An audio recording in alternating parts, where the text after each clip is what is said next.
Buenos días, mi nombre es Lorena Arboleda, mis compañeros se llaman Lina María Tobón y Santiago Franco.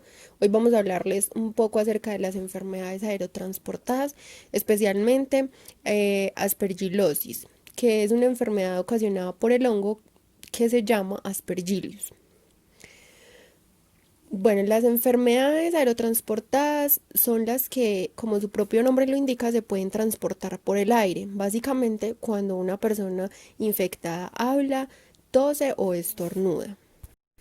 Estudios recientes demuestran que el aire juega un papel importante en la transmisión de infecciones. Estas infecciones se pueden dar pues por la propagación de patógenos tales como virus, bacterias, hongos o levaduras capaces de causar enfermedades que puedan ser transmitidas por el aire.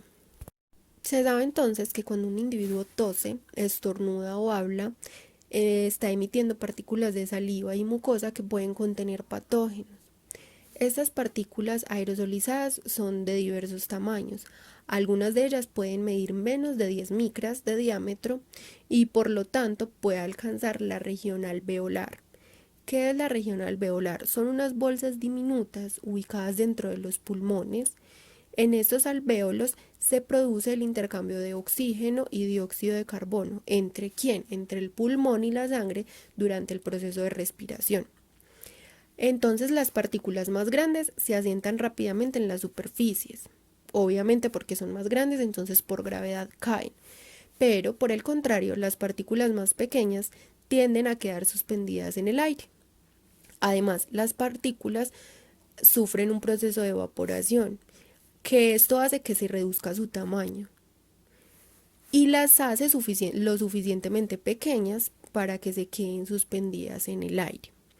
Entonces, en esta gráfica podemos observar el número de partículas con el tamaño de partículas en micrones o micras. Y entonces en la línea azul tenemos el estornudar, en la verde tenemos hablar y en la vino tinto tenemos el toser. Entonces ahí podemos ver cómo el número de partículas influye con el tamaño, dependiendo pues de la actividad que se realice, hablar, toser o estornudar. Bueno, entonces si estas partículas que contienen el patógeno son inhaladas por un individuo susceptible y se depositan en un sitio adecuado, como por ejemplo en el tracto respiratorio, se puede desarrollar una infección y enfermedad. Entonces en esta diapositiva podemos ver una tabla de dispersión de partículas inhaladas por el sistema respiratorio humano, donde nos muestra pues el tamaño del diámetro de las partículas en micras y la región probable de depósito. Entonces para un tamaño de 9 micras de diámetro puede ser filtrado por la nariz, de 6 a 9 micras se deposita en la laringe, de 4.6 a 6 micras de diámetro se deposita en la tráquea y broncos primarios, mientras que de 3.3 a 4.6 micras se depositan los bronquios secundarios. 2.15 a 3.3 se depositan los bronquios terminales y de 0.41 a 2.15 se deposita en los alvéolos y de 0.41 micras de diámetro se pueden exhalar fácilmente. Bueno, hay diferentes formas de contagio, especialmente tres, que son por contacto, gotas grandes o por el aire. Entonces, por contacto se puede dar de dos maneras. Puede ser de transmisión directa o transmisión indirecta. De la transmisión directa tenemos entonces el contacto físico directamente entre el infectado y otra persona, como por ejemplo entre un paciente y un médico. La transmisión indirecta, en cambio, es como el contacto con un objeto intermedio, generalmente pues un objeto inanimado dentro del medio ambiente pues del paciente. El patógeno entra al cuerpo a través de la boca, puede entrar también por la nariz, los ojos o una herida. La segunda forma de contagio son las gotas grandes de saliva que tienen mayor tamaño de 5 micras, generadas cuando una persona estornuda, habla o tose, como se mencionó anteriormente. Entonces, muchas de estas tienen ese tamaño muy grande, por lo que hace que no permanezcan suspendidas en el aire. Entonces, estas son depositadas en superficies rápidamente.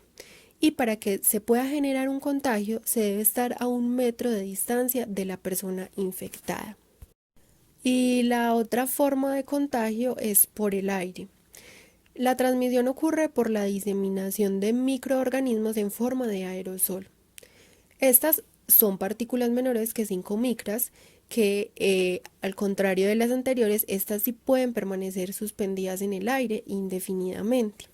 Entonces, los microorganismos contagiosos que son dispersados de esta manera pueden recorrer grandes distancias debido a las corrientes del aire y pueden llegar a ser inhaladas por individuos que no hayan tenido un contacto directo con la persona infectada, a pesar de estar en lugares diferentes, en habitaciones diferentes. En cuanto a la prevención, es difícil evitar la inhalación de esporas de Aspergillus porque se trata de un hongo común en el medio ambiente. Sin embargo, para las personas que tienen el sistema inmune debilitado, hay algunas maneras de disminuir las probabilidades de que se produzca una infección por medio de este hongo. Evitar las áreas en las que haya mucho polvo, como sitios de construcción o excavaciones. Si no se pueden evitar estas zonas, usar mascarillas que protejan de las partículas suspendidas. Evitar también actividades en las que haya contacto con la tierra, como la jardinería. En caso de no ser posible, usar zapatos, pantalones largos, camisas manga larga y guantes, especialmente, ya que se manipulan materiales como tierra, musgo o estiércol. Los trasplantes de órganos o de células madres pueden conllevar a una aspergilosis. Los medicamentos antimicóticos se utilizan en pacientes que tienen alto riesgo de contraer esta enfermedad de forma invasiva. También existen pruebas para determinar la infección en sus primeras etapas. Puede que algunos pacientes con alto riesgo se beneficien al hacerse estas pruebas de sangre para detectar las aspergilosis invasivas. Otra recomendación para evitar la aspergilosis invasiva es no tener plantas en la habitación y usar aire acondicionado con filtro en poblaciones que se consideran en riesgo de contraer dicha enfermedad. Las mucosas son la barrera anatómica que constituye el epitelio respiratorio. El epitelio es un tejido construido de células íntimamente unidas que recubre la superficie externa del cuerpo y de ciertos órganos interiores. La piel es el primer mecanismo de defensa frente a la infección aspergilosis. Es la primera línea de defensa fagocítica, es decir, ante hongos, frente a las esporas que pueden ser inhaladas. Las células del epitelio respiratorio son las primeras en activar directamente la respuesta inmune tras el contacto con las esporas de Aspergillus. Cuando el hongo es capaz de invadir las mucosas, se activa la respuesta del huésped mediante las células del sistema inmune innato. Estas son una serie de moléculas que juegan un papel primordial tanto en la destrucción inicial del hongo como en la activación de las posteriores etapas de la respuesta del sistema inmune.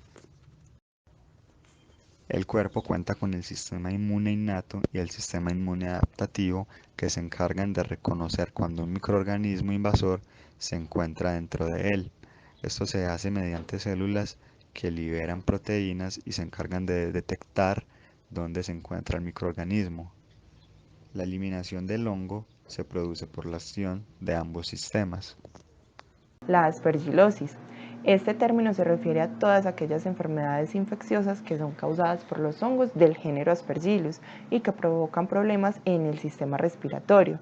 Este hongo se puede encontrar en cualquier parte y ataca especialmente a las personas con un sistema inmunitario débil, aquellas que de pronto han recibido algún tratamiento de quimioterapia, que han recibido algún trasplante de órganos, que han dado positivos para VIH o que han padecido alguna enfermedad pulmonar. No se transmite de persona a persona.